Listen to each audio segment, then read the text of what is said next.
Sir మనం 5 సంవత్సరాల ముఖ్యమంత్రి జగన్మోహన్ రెడ్డిని చూసాం, 14 సంవత్సరాల ముఖ్యమంత్రిగా ఉన్నటువంటి చంద్రబాబు నాయుడుని చూసాం. వీరిద్దరి మధ్య తేడా ఏంటి? తేడా అనేది అసలు నక్క నాగలోకానికి తేడా ఉంటుందమ్మా. అతను జగన్ అతని గురించి మాట్లాడటం రాంగు. ఏం స్టేట్ డెవలప్ వాళ్ళ నాన్న పోలవరం మొదలు పెట్టాడు అన్నారు. ఈయన గారి చేతిలో అధికారం ఉండి కూడా ఏమీ చేయలేదు. అది వచ్చి కట్టుకోపోయినాయి. సరైన చదువు జ్ఞానం ఉన్నాడు ఎవరు జగన్మోహన్ రెడ్డి పరిపాలన మెచ్చుకోరు. అంటే రాబోయే రోజులు ఇక వైసీపీవే. ఈసారి కనుక వైసీపీ గెలిస్తే మా వాళ్ళు నేను చెప్పినా వినరు, వాళ్ళే రెచ్చిపోతారని చెప్పి మాట్లాడుతున్నారు. వాడికి ఏదో వాడి మెంటల్ అతని మెంటాలిటీని అందరి మీద వస్తాడనే ఆలోచన రాంగు. మనం చేసింది కర్మ, అంతే, స్టేట్ కర్మ. మా ప్రభుత్వం అధికారంలోకి వచ్చిన తర్వాత నేను చెప్పినా కూడా మా వాళ్ళు రేపు పొద్దున వినే పరిస్థితి ఉండదు. అంటే 2029 ఎన్నికలకి ఎవరు ప్రజల నాడిని గెలుచుకుంటారు, లేదంటే ప్రజల దృష్టిలో ఉంటారు? ఎంత పర్సెంటేజ్ అయినా సరే పరిపాలన వరకు మట్టుకి టీడీపీ పక్కాగా చంద్రబాబు నాయుడు అధికారంలోకి పక్కాగా వస్తారు. పక్కాగా అపోజిషన్కి నిలబడే శక్తి జగన్మోహన్ రెడ్డి సంపాదించుకుంటారు.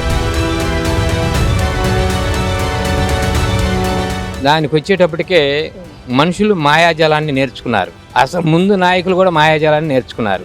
ఈ మాయాజాలంలో ఎవరు వస్తారు ఎవరు పోతారు అనేది కూడా నేను చెప్పలేను అసలు.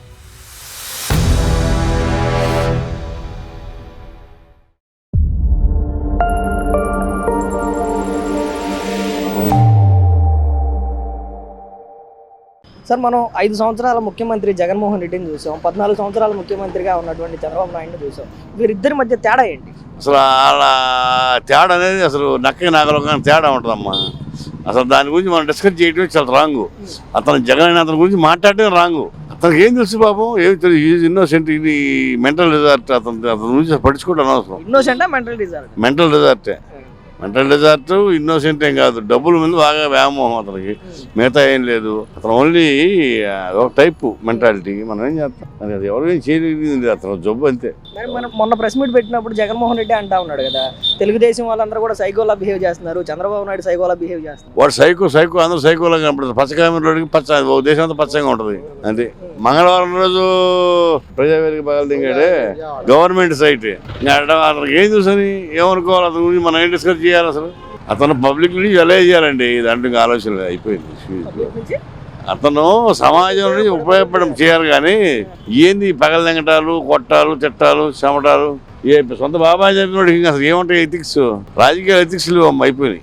అంటే జగన్ అంటే జగన్ పాయింట్ ఆఫ్ వ్యూ అంటే జగన్ చెప్పే వే ఆఫ్ అంతా కూడా ఒకలాగా, మీరు ఒకలాగా షో.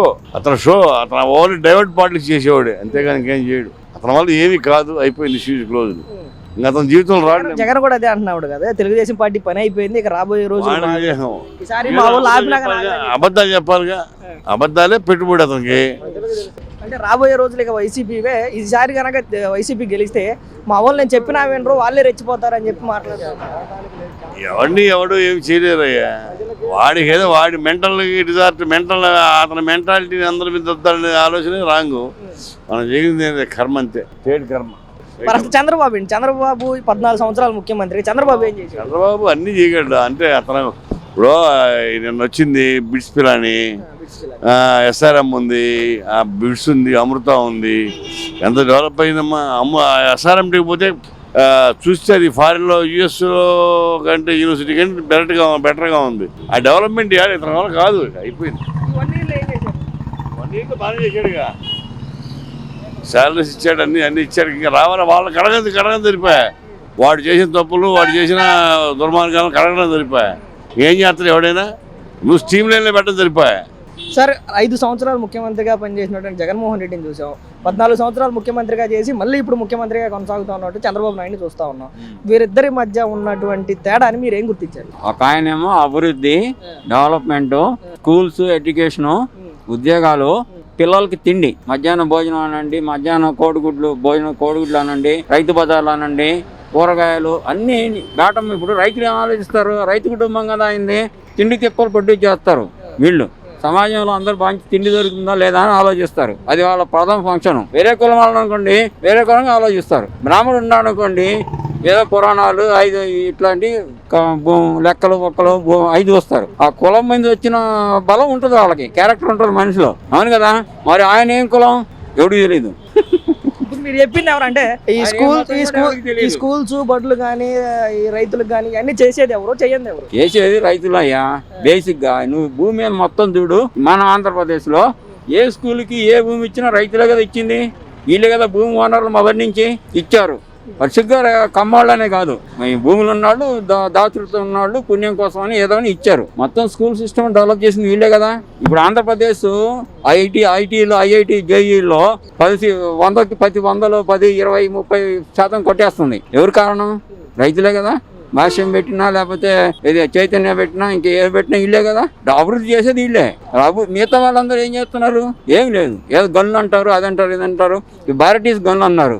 ఎంత వాల్యుబుల్ గన్లు అవి ఎడిపోయినాయి, ఏమవుతున్నాయి? కనుక్కున్న 30 సంవత్సరాల క్రితం దొరికింది భారతీయస్. ఏమైందో ఎవరికి తెలియదు. తవ్వుకొని అమ్ముకుంటున్నారని లెక్క. మనకు తెలియదు అసలు. కాగితంలో లెక్క కూడా లేదు. ఈ ఇండైరెక్ట్ వర్డ్స్ వద్దు, డైరెక్ట్ గా జగన్ కి చంద్రబాబుకి ఉన్న డిఫరెన్స్ ఏంటి అంటే ఏం చెప్తారు? పర్సనాలిటీలోనా? ఏం స్టేట్ డెవలప్ వాళ్ళ నాన్న పోలవరం మొదలు పెట్టాడు అన్నారు. ఈయన గారి చేతిలో అధికారం ఉండి కూడా ఏమీ చేయలేదు. అది వచ్చి కట్టుకోపోయినాయి. డెవలప్మెంట్ ఏం చేస్తున్నాడు ఆయన? కాకపోతే ఏంటంటే డిస్ట్రిబ్యూషను రైస్ ఉంది కదా, అది ఏదో కొన్ని వ్యాన్లు కొని పెట్టేసి ఇంటింటికి అన్నాడు. అది ఏం పెద్ద గొప్ప ఏం కాదు. ఎందుకంటే ఆల్రెడీ ఇస్తున్నారు. బియ్యం ఉంటే ఇంటికి వెళ్ళి తీసుకుంటారు, షాప్కి వెళ్ళి తీసుకుంటారు. అది పెద్ద విషయం కాదు. సరే పోనీ చిన్న చిన్న పనులు చేసావు, వాలంటీర్స్ అన్ని పెట్టావు, వాళ్ళకి బచ్చాకాలం తీసుకొచ్చి పెట్టావు. 13 రూపాయలు 10 రూపాయలు గంట కానీ ఇచ్చి ఏం చేస్తావు ఇది వాళ్ళకి?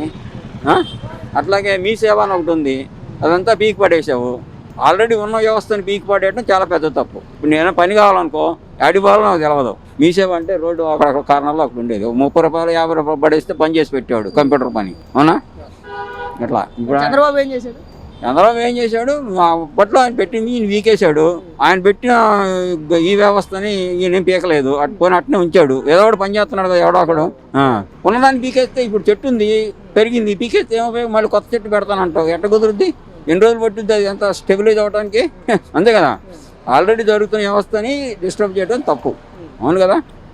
మరి 5 సంవత్సరాల్లో జగన్మోహన్ రెడ్డి చేసిన డెవలప్మెంట్ ఏంటి? ఈ గత 14 సంవత్సరాల్లో ముఖ్యమంత్రిగా పనిచేసినప్పుడు కానీ, ఈ సంవత్సర కాలంలో ముఖ్యమంత్రిగా ఉన్నప్పుడు కానీ చంద్రబాబు నాయుడు చేసిన డెవలప్మెంట్ ఏంటి? చంద్రబాబు నాయుడు ఎందుకు డెవలప్మెంట్ చేయలేదు? చెప్పే కదా, ఎడ్యుకేషన్ దగ్గర నుంచి ఇండస్ట్రీ దగ్గర నుంచి చంద్రబాబు నాయుడు కంటిన్యూస్గా ఉన్నట్టుది. ఆంధ్రప్రదేశ్లో ఈ కియా కానీ ఇట్లాంటి ఎప్పుడో పోయిన సమయం వచ్చి ఉండయి. వీళ్ళు మాట్లాడితే ఓటర్లను మాయ చేసి ప్రజల డబ్బుతోటే ప్రజలు ఓట్లు కొనుక్కుంటాం అంటున్నారు. ప్రభుత్వ సొమ్ముతోటే వాళ్ళు ఓట్లు కొనుక్కుంటారు. ఈ పిచ్చోడికి తెలియదు. ప్రజలు ఇచ్చాడు కానీ ఆశపడి ఓటేసారు. అంతే కదా. ప్రజల సొమ్మే కదా. ఆయన జేబు నుంచి తీసాడా? లేదు. ఈ పిచ్చోళ్ళకి అర్థం కాక ఓటేస్తారు. ఏదో అది ఇస్తాడు ఆశపడి. ప్రతిసారి ఎలక్షన్లో కొత్త పార్టీ వాడు వచ్చేసి ఏదో ఆశలు చూపిస్తూ ఉంటాడు, చేతిలో స్వర్గం చూపిస్తుంటాడు. అది ప్రాక్టికల్గా అయ్యేది ఎప్పుడు?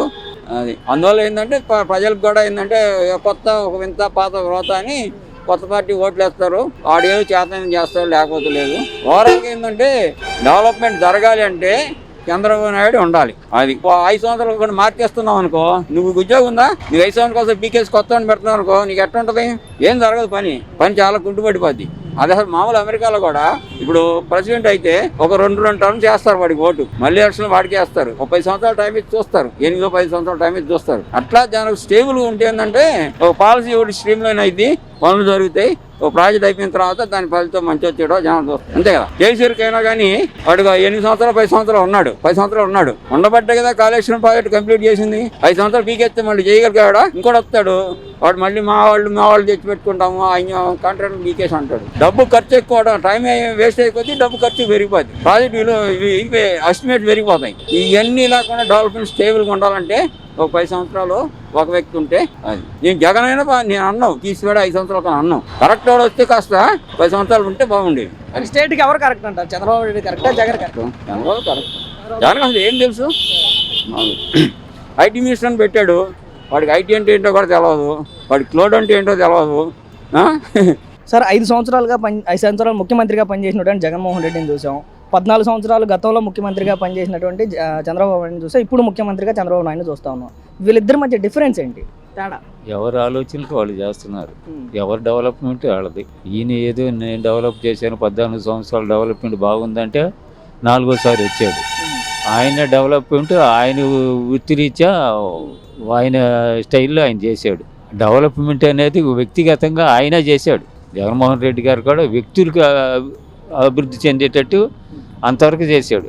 కానీ అసలు డెవలప్మెంట్ అంటే పదానికే తెలియదు. డెవలప్మెంట్ అంటే వ్యక్తిగా అంటే సంస్థ బాగుపడాలా లేకపోతే ఆ స్టేట్లో ఏదైనా ఉపయోగకరమైనది.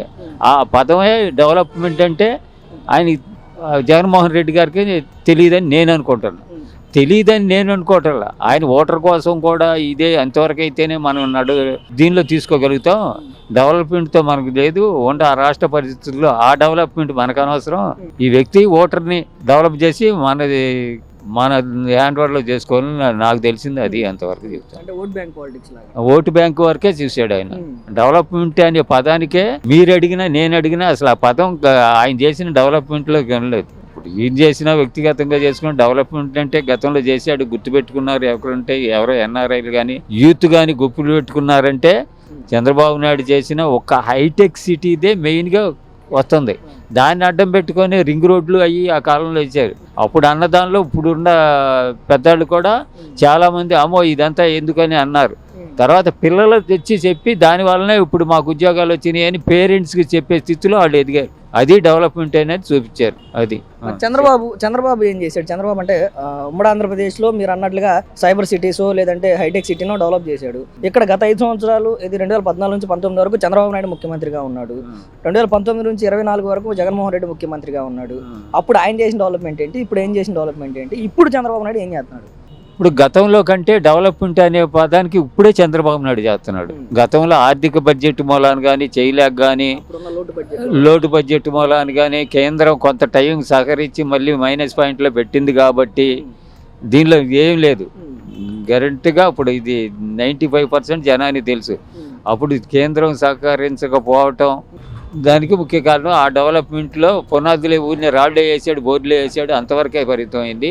కానీ జనానికి వచ్చేసరికి అప్పుడు ఉద్యోగస్తులకి పేమెంట్లు బాగానే ఇచ్చాడు, శాలరీలు కూడా బాగానే పెంచాడు. అప్పుడు మరి అంత మంచి చేసినట్టుగా ఎందుకంటే చేయలేదు అనటానికి వీల్లేదు, చేశాడు. కానీ ఈ నెక్స్ట్ వచ్చిన జగన్మోహన్ రెడ్డి గారికి వచ్చేసరికి ఆయన ఆలోచనలో ఆయన స్టెప్ తీసుకున్నాడు. అంటే ఎవరు బెస్ట్ వీళ్ళిద్దరిలో? ఎవరు బెస్ట్ అంటే ఇప్పుడు జనంలో నాడి ఉంటే నాకైతే డెవలప్మెంట్ అనేది ఇది ఒరిజినల్ అనేది నేను అనుకుంటున్నా. జనంలో ఆ నాలెడ్జికి మనసులో ఉన్న ఏది సరైన చదువు జ్ఞానం ఉన్నాడు ఎవరు కుర్రాళ్ళు ఎవరు జగన్మోహన్ రెడ్డి పరిపాలన మెచ్చుకోరు. ఏ వ్యక్తిగతంగా ఆలోచిస్తే ఎలా డెవలప్మెంట్ అది. కానీ ఏదన్నా కానీ వాళ్ళు స్వార్థం కోసం ఈ పార్టీలకి అటు ఇటు ఉండి కులాల వ్యవస్థకి అటు ఇటుగా ఉండి జగన్మోహన్ రెడ్డి గారు ఓటు బ్యాంకుని సేవ్గా చేసుకొని ఆయన పక్కీలో ఓటు బ్యాంకు సంపాదించుకున్నాడు. ఓటు బ్యాంకు ఉన్నమాట వాస్తవం. ఓకే, అంటే మరి వీళ్ళిద్దరు అంటే మీరు చెప్పినటువంటి క్యాలిక్యులేషన్స్ ప్రకారం రాబోయే రోజులు ఎవరు అంటారు? అంటే 2029 ఎన్నికలకి ఎవరు ప్రజల నాడిని గెలుచుకుంటారు లేదంటే ప్రజల దృష్టిలో ఉంటారు? ఎంత పర్సెంటేజ్ అయినా సరే పరిపాలన వరకు మట్టుకి టీడీపీ పక్కాగా చంద్రబాబు నాయుడు అధికారంలోకి పక్కాగా వస్తారు. పక్కాగా అంటే ఇప్పుడు ఇంత మెజార్టీ అంత మెజార్టీ కానీ పరిపాలన మట్టుకు చంద్రబాబు నాయుడుదే వచ్చింది. ఇంత హీనంగా 11 సీట్లు జగన్మోహన్ రెడ్డి కాదు, పర్సెంటేజ్ అపోజిషన్కి నిలబడే శక్తి జగన్మోహన్ రెడ్డి సంపాదించుకుంటాడు. అది సంపాదన పెట్టేదంటే ఈ వ్యక్తులు ఓటర్ల ఆలోచనే ఆయనకి అది ఇస్తారు. సార్, గత 2014 నుంచి 2019 వరకు చంద్రబాబు నాయుడు ముఖ్యమంత్రిగా చూసాం. 2019 నుంచి 24 వరకు జగన్మోహన్ రెడ్డిని చూసాం. మళ్ళీ ఇప్పుడు చంద్రబాబు నాయుడు చూస్తూ ఉన్నాం. మొత్తంగా అంటే ముఖ్యమంత్రులుగా పనిచేసిన పనితీరులో కానీ లేదంటే వాళ్ళు చేసినటువంటి డెవలప్మెంట్లో కానీ చంద్రబాబు నాయుడుకి జగన్మోహన్ రెడ్డికి ఉన్న తేడా ఏంటి? ముందు 2014లో చంద్రబాబు నాయుడు డెవలప్మెంట్ కోసం ప్రయత్నం చేశాడు. దాన్ని మరలా వస్తే ఇంకా డెవలప్మెంట్లో ఉండేవాళ్ళమే. కానీ ఈ లోపల జగన్మోహన్ రెడ్డి గారు వచ్చారు. అభివృద్ధి కార్యక్రమాలు కానీ సంక్షేమ కార్యక్రమాలు కానీ అమలుపరుస్తానన్నా అమలుపరచలేదు. దాన్ని 2019లో వచ్చారు మళ్ళీ చంద్రబాబు నాయుడు గారు. 24లో వచ్చి 24 నుంచి ఆ సంక్షేమ కార్యక్రమాలు కానీ మరి అభివృద్ధి కార్యక్రమాలు కానీ చేసుకుంటూ ఎడ్యుకేటెడ్ పీపుల్ని మరి నిరుద్యోగాన్ని నిర్మూలించుకుంటూ అవి కర్మాగారాలు తెచ్చుకుంటూ ఇండస్ట్రీ వ్యవస్థని మరి ప్రాజెక్టు వ్యవస్థని అన్నీ కూడా ఇక్కడికి తీసుకొచ్చి డెవలప్మెంట్ చేయడానికి ప్రయత్నం చేస్తున్నారు చంద్రబాబు నాయుడు. కార్యకర్తల పట్ల జగన్మోహన్ రెడ్డి ఎలా ఉన్నాడు, కార్యకర్తల పట్ల చంద్రబాబు నాయుడు ఎలా ఉన్నాడు? కార్యకర్తల పట్ల చంద్రబాబు నాయుడు అనుకూలంగానే ఉన్నారు. డెవలప్మెంట్ ఇవన్నీ వాళ్ళకి చెప్పుకుంటూ సంక్షేమ కార్యక్రమాలు అభివృద్ధి కార్యక్రమాలు తీసుకెళ్తూ హ్యాపీగా ఉంది. సభ్యతాల విషయంలో కూడా అంతా హ్యాపీగా ఉంది. డెవలప్మెంట్ బాగుంది. ఓకే, మరి ఇదే తరహా కంటిన్యూ అయితే 2029 అటు జగన్మోహన్ రెడ్డికి ప్రయారిటీ ఉంటుంది అంటారా, చంద్రబాబు నాయుడుకి ప్రయారిటీ ఉంటుంది అంటారా? దానికి వచ్చేటప్పటికే మనుషులు మాయాజాలాన్ని నేర్చుకున్నారు. అసలు ముందు నాయకులు కూడా మాయాజాలాన్ని నేర్చుకున్నారు. ఈ మాయాజాలంలో ఎవరు వస్తారు ఎవరు పోతారు అనేది కూడా నేను చెప్పలేను అసలు. ఎందుకంటే మంచి చేస్తున్నది ఎవరు అనేది ఓన్లీ 25-30% తెలుసుకుంటారు. ఎవరైతే డెవలప్మెంట్ చేస్తున్నారో అయ్యి 70% ప్రజలు తెలుసుకోవటం కష్టం. వాళ్ళు దాదాపుగా అమ్ముడు పడటానికి అవకాశాలు ఉంటాయి. ఎవరు రాష్ట్రానికి మేలు చేశారంటారు మీ ఉద్దేశం ప్రకారం? నా ఉద్దేశం ప్రకారంగా రాష్ట్రానికి మేలు చేయాలన్నా చేయబోయినా అది చంద్రబాబు నాయుడు గారికి వీలవుతుంది. మరి గత 5 సంవత్సరాల జగన్మోహన్ రెడ్డి పరిపాలనలో రాష్ట్రానికి జరిగిన మేలు ఏంటి మీకు తెలిసి? నాకు జరిగిన మేలే ఉంది. ఆయన ఏదేదో రావాలి ఆ వేళ రోజున వచ్చాడు, ఆ వేళ వచ్చాడు, వచ్చి ఏదో చేద్దామన్నాడు కానీ మేలేం జరగలేదు. ఏం చేశాడు? ఏం చేయలే. మళ్ళీ నేను వస్తాను ఈసారి ఖచ్చితంగా డెవలప్మెంట్ చేస్తాను వస్తాడు, రావడానికి వస్తాడు. అనేక మార్గాలు ఉన్నాయి దానికి. వస్తానన్న దానికి కూడా కారణాలు ఉంటాయి. అనేక ఏ అడ్డదారులు ఉంటాయి. ఏదో చేస్తుంటాడు, మభ్య పెడుతుంటాడు ప్రజలు, ఏదో చేస్తుంటాడు.